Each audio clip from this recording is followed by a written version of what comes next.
He didn't accept the election results and was accused of being part of a coup to overthrow his successor. Now, with ex-Brazilian President Jair Bolsonaro's trial nearing its end, could he be saved from decades in jail by his most significant ally, Donald Trump? This is really a political execution that they're trying to do with Bolsonaro. This is what you need to know. Jair Bolsonaro, he was president of Brazil between 2019 and 2022. He was known as being a hard right populist. Some people called him the Trump of the tropics. And Jair Bolsonaro and Donald Trump, they aligned politically on pretty much everything. And their journeys to power were pretty similar too. Bolsonaro was one of those guys who was seen as being sort of anti-establishment. He was this type of guy that was invited onto talk shows, and he could be guaranteed to say sort of outlandish things. And essentially in 2022, he was up for re-election. He lost that re-election bid to the now current Brazilian president, Lula da Silva.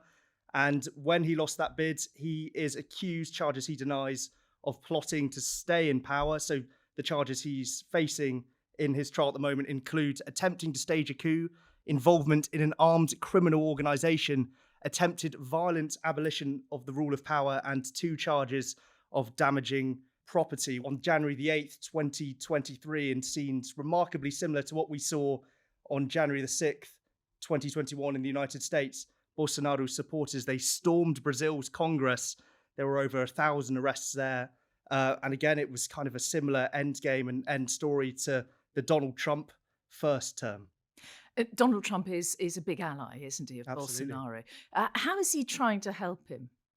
Yeah, so it's interesting. So there, as I said, there was a lot of parallels between Trump and Bolsonaro. We saw with Donald Trump when he left power, he faced all those criminal indictments. Trump, obviously, he went and appeared in court and he won his re-election bid and he managed to make all those indictments essentially go away.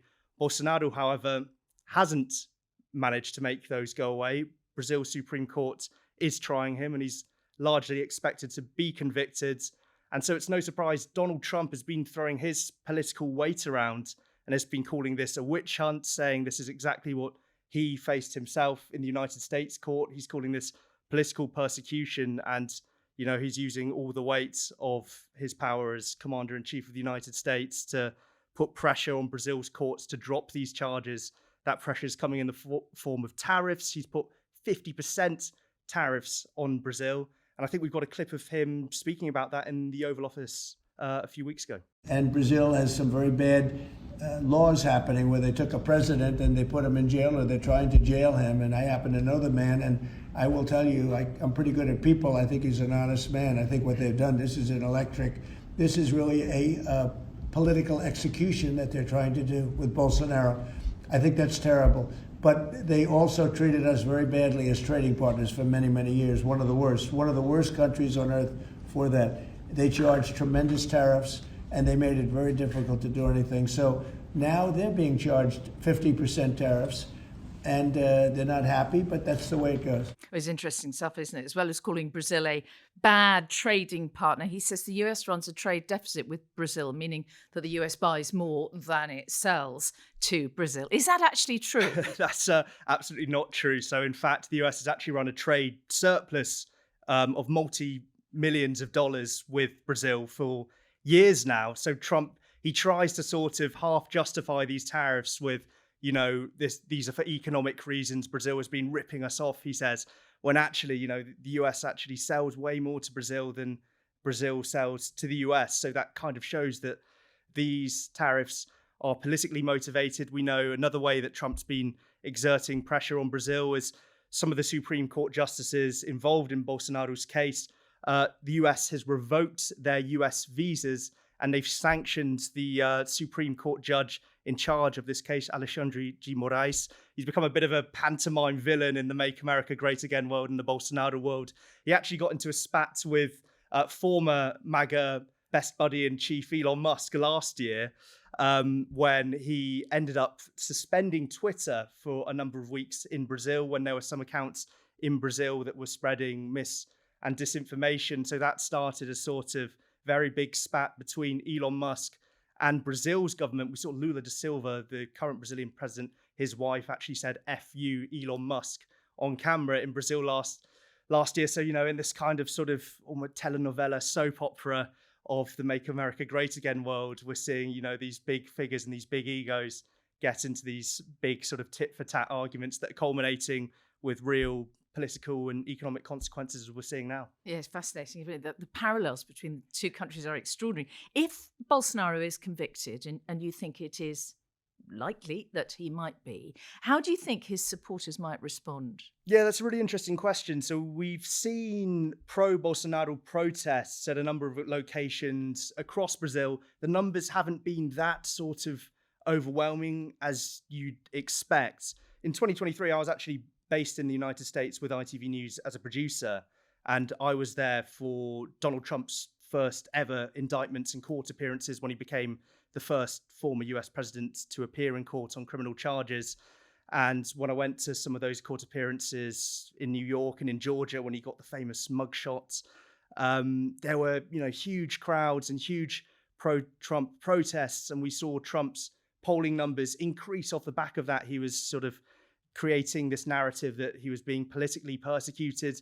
We saw his Trump's fundraising go up massively off the back of those indictments and court appearances. But the interesting thing in this case, in this kind of Brazilian parallel universe, we haven't quite seen the same thing with Bolsonaro. In fact, we've seen his poll numbers since the US tariffs. They've actually gone down as Brazilians think that he's damaging the country economically. I think in one of the latest polls after the tariffs, Bolsonaro's disapproval rating was 60%, and Lula, the current incumbent Brazilian president, his approval rating shot up to 50%, which is one of the highest it's been. So in short, if he's convicted, it doesn't seem like there's the momentum there for sort of a big Trump-style sort of reinvigoration of his base, and it doesn't seem like he's got the popularity to sustain that. And the other thing as well is he's actually barred from running again in Brazil's next election in October 2026. So yeah, in short, it's not looking like it'll be a resounding, amazing political